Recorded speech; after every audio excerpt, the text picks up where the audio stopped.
Koperattiva Malta, il-Federazzjoni Kooperattiva Maltija u l-Fond Ċentrali tal-Kooperattivi flimkien mal-Gvern Malti nedew ftehim ġdid li se jiffaċilita l-futur tal-kooperattivi Maltin f'qasam ta' importanza kbira f'pajjiżna. Fil-fatt, dan il-ftehim ser jagħti lura 70% tal-kontribuzzjonijiet li kienu mħallsa miż-żewġ kooperattivi sa mill-2012. Konferenza tal-aħbarijiet li preżenti għaliha kien hemm il-Ministru għall-Intrapriża Miriam Dalli u l-Ministru għall-Ekonomija Silvio Xkembri spjegat kif dan il-ftehim se jiffaċilita t-triq il-qudiem fil-waqt li temm l-inġustizzji tal-passat. Dan hekk kif il-Fond Ġenerali tal-Gvern għadda l-fuq minn 620,000 euro bħala kumpens għal nuqqas ta' finanzjament, fil-waqt li kooperattivi Maltin ingħatat is-somma ta' 140,000 euro bħala kumpens għal talbiet passati. Iċ-Chairman tal-Fond Ċentrali tal-Kooperattivi Dr. Luke Dalli stqarr li dan il-ftehim ifisser mitqlu deb għal kooperattivi li ilhom 9 snin f'diskussjonijiet bejn iż-żewġ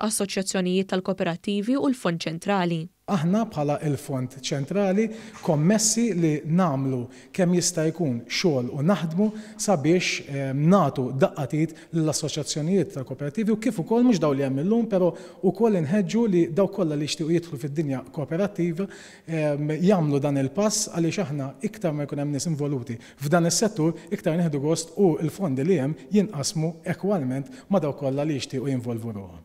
Il-Ministru Silvio Xkembri stqarr li dan huwa bidu ta' paġna ġdida f'dan il-qasam, hekk kif se joffri finanzjament li se jgħin il-ħidma tal-kooperattivi bilan li l-membri jgawdu minn servizz aħjar. Dan fil-waqt li l-Ministru Miriam Dalli sostniet li dan il-ftehim se jiżgura l-governanza tajba ta' dawn il-fondi biex il-kooperattivi ikompli jaqdu l-irwol tant importanti li jħadnu fis-soċjetà tagħna.